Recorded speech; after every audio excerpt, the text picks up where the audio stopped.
Chapter 105-106. Gairah sang CEO dingin. "Jangan sentuh istriku," teriak Fandi. Para lelaki dan wanita itu menoleh ke arah suara bariton tadi. Semua tamu begidik ngeri karena melihat tatapan membunuh Fandi. "Mereka telah berani membangunkan singa tidur," ucap Aldi. "Benar bro. Gue kasihan melihat mereka," kata Gio. "Diam. Sekarang kita akan melihat pertunjukan yang menarik," ucap Sinta. Aldi dan Gio pun diam dan memilih untuk melihat pertunjukan yang paling seru. "Berani sekali tangan kotor kalian mau menyentuh istriku. Kenapa kalian diam saja?" cepat seret wanita miskin ini keluar. Saat para bodyguard itu mau menyentuh tangan Anggun, lagi-lagi aksi mereka terhenti. Tapi kali ini bukan suara bariton lagi melainkan tangan Fandi yang memegang tangan mereka sangat kencang dan kuat. "Sudah saya bilang jangan pernah menyentuh istri saya dengan kedua tangan kotor kalian, tapi kalian tidak mendengarkan saya." Para bodyguard itu menahan sakit yang teramat karena cengkraman Fandi sangat kuat. Anggun masih dalam mode santai. Dia masih asik memakan buah yang ada di piringnya. "Siapa lo berani ikut campur urusan gue?" Fandi menatap tajam pada wanita itu. Mata Fandi seperti mengisyaratkan tunggu giliranmu. Namun wanita itu tidak takut dengan tatapan mata Fandi. Dari kejauhan Wiguna dan Dwi Pangga hanya melihat saja pertunjukan yang akan mereka saksikan. "Fan, apa kamu mau berlama-lama? Papa sudah mulai bosan nih," teriak Wiguna. "Papa tenang saja, sebentar lagi aku akan kasih yang lebih menarik," balas Fandi. Fandi mulai memelintir tangan kedua bodyguard itu ke belakang sehingga terdengar bunyi tulang patah. Tamu yang berada dekat dengan Anggun pun kaget mendengar bunyi tangan patah itu. Susah payah tamu itu menahan salivanya. Anggun tersenyum ke arah tamu tersebut. "Inilah akibat karena berani mengusik keluarga singa," gumam tamu itu. Anggun merasa kasihan kepada dua bodyguard itu. Buah yang ada di piring Anggun pun sudah habis. Anggun berjalan menghampiri suaminya dan mencoba meredahkan emosi suaminya itu. "Sudah cukup Mai Hubi, aku nggak mau melihat kamu menjadi seorang kriminal." Fandi melepaskan kedua bodyguard itu dan seketika tubuh para bodyguard itu tertunduk lemas meratapi tangan mereka yang patah. Fandi menoleh ke arah istrinya. Anggun pun tersenyum lembut kepada suaminya itu. "Sekarang Mas duduk dulu ya, biar aku yang menyelesaikan sisanya," bisik Anggun. "Tapi sayang," nada manja. Anggun pun menatap tajam suaminya itu. Fandi yang mendapat tatapan tajam dari istrinya pun diam dengan memberi gerakan seperti mengunci mulut dengan tangannya. Anggun berjalan menghampiri wanita yang angkuh itu. Anggun melihat wanita itu dari atas sampai bawah seperti yang dilakukan wanita itu pada Anggun. "Kau berasal dari keluarga mana Nona?" ucap Anggun. "Gue berasal dari keluarga terkaya di kota C." "Oh, benarkah? Kalau boleh tahu apa nama perusahaan keluarga Anda?" "Perusahaanku nomor 5 terbesar di Asia, yaitu perusahaan Sinar Group." "Cek, hanya perusahaan kecil tapi sudah berlagak sombong. Mari kita lihat apa yang akan terjadi dengan keluarga kau. Apa setelah itu kau akan bisa sombong seperti ini? Bisakah kau menyuruh orang tuamu datang ke sini Nona?" "Untuk apa lo menyuruh orang tua gue datang ke sini?" "Tentu saja untuk mengganti gaun Anda yang mahal ini beserta bonusnya. Lo pikir mampu mengganti gaun gue yang mahal ini?" "Saya tidak suka mengulang ucapan saya Nona." "Cek. Orang miskin berlagak sok kaya." Wanita itu pun melakukan juga apa yang disuruh oleh Anggun. "Silakan duduk dan nikmat cake ini dulu Nona sambil kita menunggu orang tua Anda datang." Fandi yang melihat istrinya yang santai dan juga tenang pun bertanya pada istrinya. "Sayang, sebenarnya apa yang kamu rencanakan?" "Aku tidak merencanakan apa-apa," jawab Anggun sambil tersenyum menggoda. "Jangan tersenyum seperti itu, nanti aku bisa memakanmu di sini sayang," bisik Fandi. Seketika senyum Anggun pun hilang mendengar ucapan suaminya tadi. Bagaimana tidak Anggun sudah tahu apa kata memakan yang diucapkan suaminya itu. Setelah menunggu selama 10 menit orang tua wanita itu pun datang. Mereka langsung menghampiri anaknya.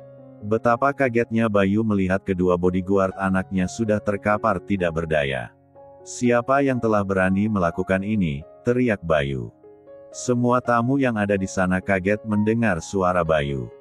"Pelankan suara Anda Tuan, jangan berteriak seperti di hutan," ucap Anggun. "Kau, berani sekali kau berbicara seperti itu kepadaku. Apa kau tidak pernah diajarkan sopan santun oleh orang tuamu?"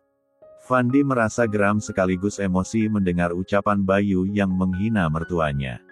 "Jangan pernah menghina orang tua saya. Karena kalau Anda berani menghina mereka lagi Anda akan tahu akibatnya," ucap Anggun. Seketika tawa Bayu pun pecah memenuhi ruangan itu. "Emang kau siapa berani mengancamku seperti itu?" Saya malaikat maut Anda Tuan. Mungkin kau benar-benar dilahirkan dari keluarga gile, sehingga kau berani bermimpi terlalu tinggi seperti ini." Anggun yang sudah tidak bisa lagi menahan emosinya menatap Bayu dengan tajam. Bayu yang mendapat tatapan tajam dari Anggun pun begidik ngeri. Fandi yang berada di dekat istrinya merasakan hawa yang sangat menyeramkan. Bagaimana tidak tatapan istrinya itu sudah seperti tatapan singa yang akan menerkam mangsanya. "Sayang, tatapan kamu itu membuat aku takut saja. Aku janji gak akan pernah membuat kamu marah sayang," batin Fandi. "Ternyata Anda tidak mendengarkan ucapan saya. Jadi jangan salahkan saya kalau perusahaan Anda akan hancur malam ini." Anggun berjalan menuju tempat duduknya tadi dan mengambil HP-nya. Anggun menelpon seseorang. "Eksekusi perusahaan Sinar Group sekarang." Anggun pun mematikan sambungan teleponnya. Anggun berjalan kembali menghampiri keluarga Bayu. "Kau tidak akan bisa melakukan itu. Kita lihat dan tunggu saja." Tak berapa lama HP Bayu berbunyi. Bayu melihat nama yang tertera di layar HP-nya. Saat tahu asistennya yang menelpon dengan cepat Bayu mengangkat telepon itu. "Halo Pak. Perusahaan kita akan bangkrut." Terdengar suara di seberang telepon. "Apa? Bagaimana bisa? Para investor menarik semua modal mereka. Bahkan modal terbesar yang ditanam oleh perusahaan Wiguna pun ditarik kembali oleh mereka Pak." Bayu pun mematikan sambungan teleponnya. Siapa kau sebenarnya? Apa Anda benar-benar ingin tahu siapa saya?" "Baiklah, dengarkan ucapan saya ini baik-baik. Namaku Anggun Aryana Wiguna, putri dari Arga Wiguna. Dr. Bagai disambar petir di siang hari, Bayu dan sang istri mendengar ucapan Anggun tadi. Dia merutuki kebodohannya sendiri. Bagaimana bisa dia menghina putri orang yang paling berkuasa? "Nona, maafkan saya," ucap Bayu sambil berlutut di hadapan Anggun. "Papa, apa yang Papa lakukan? Kenapa Papa berlutut di hadapan wanita miskin ini?" ucap Laura. "Diam kau anak bot, Sekarang kau juga harus berlutut." "Tidak. Aku tidak akan pernah berlutut pada wanita miskin itu." Plak. Sebuah tamparan keras mendarat di pipi Laura. Sontak semua tamu yang berada di sana kaget karena tiba-tiba saja Nyonya Wiguna sudah berada di sana. Ya, yang menamparkan Laura tadi adalah Kiara, istrinya Wiguna, atau lebih tepatnya Mama Anggun. "Berani sekali mulut kotormu itu menghina putriku." Plak. Belum sempat Laura menjawab, satu tamparan lagi mendarat di pipinya. "Berani sekali kau menghina menantu kesayanganku." Lengkap sudah yang dirasakan oleh Laura, malu dan pipi yang terasa begitu sakit. Laura tidak menyangka akan mendapatkan perlakuan semacam ini. "Kalian sebagai orang tua telah gagal merawat dan membesarkan anak seperti dia," ucap Kiara. "Anda benar Nyonya, saya telah gagal menjadi orang tua. Mungkin saya terlalu memanjakan dia, makanya dia bersifat angkuh seperti itu," ucap istri Bayu. "Sekarang kalian pergi dari sini. Karena kalau tidak saya akan lakukan yang lebih dari yang mama saya lakukan," ucap Fandi. "Baik Tuan, kami akan pergi dari sini." Maaf telah membuat kekacauan di sini, ucap Bayu. Keluarga Bayu pun meninggalkan kediaman Pak Rahman. Keluarga Wiguna dan Dwi Pangga pun meminta maaf kepada keluarga Pak Rahman karena telah membuat acaranya pertunangan anaknya menjadi kacau. Maaf ya Rahman, acaranya jadi kacau, ucap Wiguna. Nggak apa-apa Arga, lagian acara intinya sudah selesai, kata Rahman. Aku bakal ganti rugi kerugian acara kamu, ucap Wiguna. Nggak perlu gas seperti sama orang lain aja. Para tamu undangan pun meninggalkan kediaman Rahman karena acara sudah selesai. Kini yang tinggal hanya keluarga Wiguna dan Dwi Pangga. Chapter 106. Setelah kejadian di acara pertunangan Aldi dan Sinta. Pagi hari semua stasiun televisi menayangkan berita bangkrutnya perusahaan Sinar Group. Anggun dan Fandi juga sedang menyaksikan berita tersebut. Apa aku terlalu kejam ya Mas? Enggak, itu pantas mereka dapatkan. Kalau kamu tidak mengeksekusi perusahaan mereka, pasti mereka akan bersikap sombong dan angkuh lagi. Aku cuma nggak terima sama ucapan Pak Bayu itu. Berani sekali dia menghina keluargaku. Iya. Maka dari itu mereka pantas mendapatkan hukuman itu. Mas, aku lapar. Kita kan baru selesai sarapan sayang. Masa kamu udah lapar lagi? Iya. Aku pengen makan baksonya Kang Mamat. Belinya di mana? Di pinggir jalan dekat lampu merah. Tunggu di sini Mas, pergi beliin dulu. Aku mau ikut. Fandi menganggukkan kepalanya tanda setuju. Fandi mengambil kunci mobilnya. Mereka berjalan menuruni anak tangga. Saat melewati ruang keluarga, Anggun melihat Bik Mirna lagi bersihin ruang keluarga. Bik, kita pergi keluar bentar ya, ucap Anggun. Iya Nona. Hati-hati di jalan. Mobil Fandi melaju meninggalkan kediamannya. Beruntung pagi itu tidak terlalu ramai kendaraan yang berlalu lalang. Tak butuh waktu lama mereka pun sampai. Fandi menepikan mobilnya. Halo Kang, sapa Anggun. Neng Anggun, tumben datangnya pagi Neng. Iya Kang, lagi kepengen aja. Cowok tampan ini siapa Neng? Oh iya lupa. Kenalkan Kang, suami Anggun. Fandi. Mamat, tapi panggil aja Kang Mamat. Fandi dan Kang Mamat pun saling berjabat tangan. Setelah itu Fandi dan Anggun pun duduk di tempat yang telah disediakan di sana. Sayang, kamu sering makan bakso di sini ya? Iya Mas, sejak aku kuliah. Aku sama Sinta sering kesini. Ini bakso langganan aku sama Sinta dan juga Sisil. Tak lama pesanan mereka pun datang.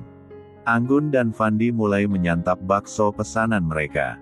Saat sedang menikmati makan bakso, tiba-tiba istrinya Kang Mamat datang. Anggun, panggil istri Kang Mamat. Mbak. Anggun kesini cuma sendiri. Sinta sama Sisil nggak ikut. Ngak Mbak. Sinta lagi fitting baju pernikahan kalau Sisil lagi menyiapkan acara buat lamaran. Wah, nggak ngangka Sinta udah mau menikah dan Sisil mau tunangan. Iya. Mbak datang ya ke acara resepsinya Sinta sama Sisil. Emang resepsinya barengan Gun? Iya. Ijab kabulnya juga bareng. Ini siapa Anggun? Kenalin Mbak, suaminya Anggun. Fandi. Rita. Panggil aja Mbak Rita. Mereka pun saling bersalaman. Cakep pisan atuh Gun, suami kamu. Makasih Mbak. Mereka pun asik mengobrol. Ringan. Fandi juga sudah bisa mengobrol santai dengan Mbak Rita. Di tempat lain, Fanya sudah bersiap mau pergi ke apartemen Marco. Fanya mengambil kunci mobilnya berjalan menuruni tangga. Saat melewati ruang tamu, Fanya melihat mamanya sedang asik merangkai bunga. Ma, Fanya pergi keluar bentar ya. Kemana? Ke rumah teman Ma. Fanya pergi dulu ya. Assalamualaikum. Waalaikumsalam. Hati-hati bawa mobilnya. Fanya hanya menganggukkan kepalanya tanda setuju sama ucapan mamanya. Mobil Fanya melaju meninggalkan rumahnya dan pergi menuju apartemen Marco. Setelah menempuh perjalanan selama 20 menit, akhirnya Fanya sampai di apartemen Marco. Fanya memarkirkan mobilnya. Fanya sengaja tidak mengabari Marco kalau dia akan pergi ke apartemen Marco. Ting tong. Marco yang baru selesai mandi dan hanya memakai handuk yang melilit indah di pinggangnya. Marco membukakan pintu buat sang tamu. Saat pintu terbuka, alangkah kagetnya Marco melihat Fanya sudah ada di depan matanya. Fanya kaget melihat Marco yang hanya memakai handuk dan terpampang nyata di depan mata roti sobek yang sangat indah. Susah payah Fanya menahan salivanya. Ya Allah, ingin rasanya menyentuh roti sobek itu. Marco yang baru sadar kalau cuma memakai handuk pun cepat-cepat berlari ke kamarnya. Fanya tertawa melihat tingkah konyol Marco. Fanya masuk ke dalam apartemen Marco dan duduk di sofa. Marco keluar dengan memakai baju santainya. Dia melihat Fanya sedang duduk di sofa sambil memainkan ponselnya. Kenapa kamu kesini? Aku kangen sama kamu. Makanya aku datang ke sini. Cek. Kangen. Apa tunangan kamu tahu kalau kamu kesini? Tidak. Sebaiknya sekarang kamu pulang. Apa kata tunangan kamu nanti kalau dia tahu kamu berada di apartemen cowok? Kamu ngusir aku, kesal. Bukan, tapi aku tidak ingin dibilang merusak hubungan orang. Tidak akan ada orang yang bilang begitu. Tetap saja ini tidak baik. Apa kamu nggak kangen sama aku? Aku tidak punya hak untuk itu. Sekarang aku mau tanya sama kamu. Apa kamu punya perasaan untuk aku? Jangan tanya hal seperti itu. Kenapa? Apa aku nggak pernah ada di hati kamu? Sedih. Fanya, aku tahu kamu nggak pernah suka sama aku. Bagi kamu aku ini cuma anak kecil dan tidak pantas mendapatkan cinta kamu. Iya kan? Bu, bukan begitu. Aku. Bodohnya aku karena berharap sama kamu. Maaf karena sudah mengganggu waktu kamu. Mulai detik ini aku tidak akan pernah lagi mengganggu kamu dan detik ini aku juga akan berhenti mengejar kamu. Selamat tinggal Marco.